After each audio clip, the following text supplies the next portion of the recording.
Você já deve ter ouvido falar sobre o verbo to be e no vídeo de hoje você vai aprender a importância dele e vai ter uma aula completa sobre o verbo to be no presente. Então, papel e caneta na mão que a aula vai começar. What's up, everybody? Eu sou o Teacher Lucão e no vídeo de hoje nós vamos aprender sobre um dos verbos mais importantes, se não o mais importante do inglês. Então, bora pro vídeo. Nós vamos começar aqui definindo o que é o verbo to be, o que ele significa. E para isso nós vamos fazer um comparativo com o português.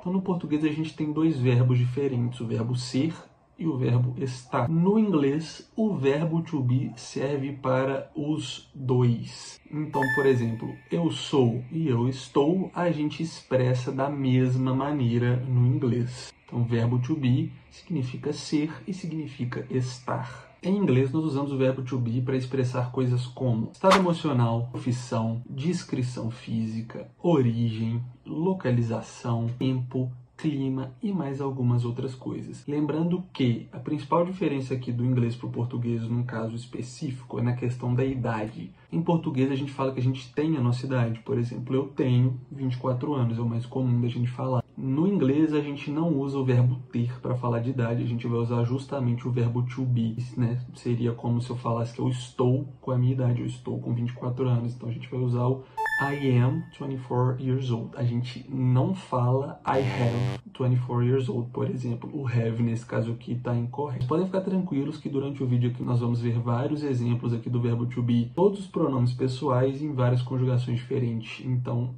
não se preocupe. A forma to be é o verbo no infinitivo. Então, a partir de agora, a gente vai ver como é que a gente conjuga esse verbo para cada pronome aqui pessoal. O primeiro que nós vamos ver é o sujeito I, que quer dizer eu. Quando a gente estiver usando o I, a conjugação do verbo to be vai ser am. Então, I am, I am.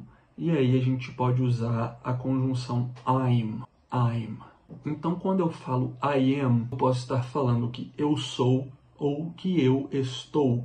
Mas como é que a gente sabe qual dos dois que a pessoa está falando? Tudo depende do contexto da frase. Se estiver falando de localização, por exemplo, se a pessoa estiver naquele lugar, o am vai ser com sentido de estar. Se ela estiver falando do lugar de origem dela, sou de tal cidade, aí vai ser no sentido de ser. Por exemplo, aqui no sentido de sou, vamos supor, se você está conversando com uma pessoa gringa que é de Nova York, ela vai falar I am from New York. Então, eu sou Nova York. Nesse caso, a gente está falando do sentido de ser. E, por exemplo, se você estiver falando com uma pessoa, né, vamos supor, está no telefone, você pergunta onde você está, e a pessoa vai falar, estou em casa. Ela falaria, I am home.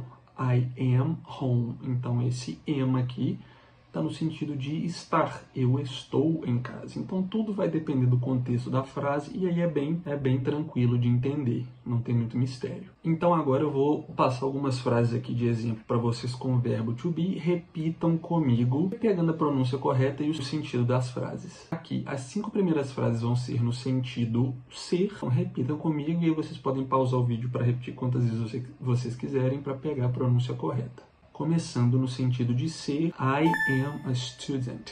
I am a student. I am a teacher. I am a teacher. I am a musician. I am a musician. I am a good soccer player. I am a good soccer player. I am strong. I am strong. Passando agora para o he, she, it, e aqui as coisas ficam um pouco diferentes. Se lá no I a gente usou o am, aqui para esses 3 pronomes a gente vai usar o is. Então, he is, she is, it is. E aqui a forma contraída é com o apóstrofo S. Então a gente pode falar his, she's or its. Lembrando que he significa ele, she significa ela e it é o pronome neutro. O significado aqui não muda, então o verbo continua significando ser e estar, só que a conjugação muda agora para esses sujeitos que a gente está vendo. Então, vamos seguir aqui já direto para mais alguns exemplos e você pode repetir comigo para ir pegando a pronúncia e o significado mais uma vez. Vamos ver 3 exemplos de cada, começando pelo he. Então, first one, repeat after me. He is happy. He is happy. He is tall. He's tall. He is at the park. He's at the park. Passando agora para o she. She is a doctor. She's a doctor. She is tired. She's tired. She is beautiful. She's beautiful. E por último, mas não menos importante aqui, o it. It is raining. It's raining. It is cold. It's cold. It is on the table.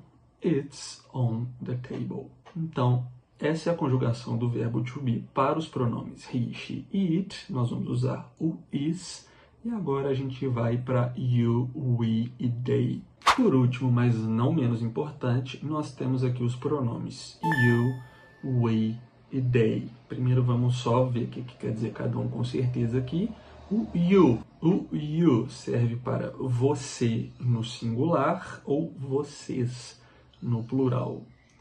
O we significa nós e they pode ser eles ou elas. E aqui, para o you, we e they, nós vamos usar o are. Então aqui, are. E temos também a forma contraída, que é o apóstrofe RE. Vamos ver alguns exemplos para esses três pronomes. Repeat after me again. You are smart. You're smart. You are cool. You're cool. You are short. You're short. Agora para o we are friends. We're friends. We are neighbors. We're neighbors. We are teammates. We're teammates. E por último aqui, o they are cousins. They're cousins. They are pretty. They're pretty. They are fit. They're fit. E essa é a conjugação do to be para os pronomes you, we e they. E antes de encerrar o vídeo, a gente tem que falar de uma coisa aqui muito importante para não deixar passar, que é a negativa do verbo to be. Então, tudo isso que a gente viu da forma afirmativa. Como é que a gente transforma tudo isso na negativa? Então, se eu quiser falar eu não estou, ou eu não sou, ou em qualquer outro sujeito. E aí é muito simples. A gente só vai acrescentar o not depois do verbo to be. Então, I am not, she is not, you are not, e pronto. A gente aqui já transformou tudo isso que a gente falou no negativo. Não tem nenhum segredo. Acrescentou o not e já era. E esse foi o vídeo de hoje aqui sobre o verbo to be. Nós vamos abordar em outro vídeo depois como é que a gente usa esse verbo para formar perguntas. Então esse vai ser um vídeo totalmente separado. E se esse vídeo foi útil para você, deixa seu like aqui para me fortalecer, se inscreve no canal para não perder nenhuma novidade e eu te vejo no próximo vídeo. Bye, bye!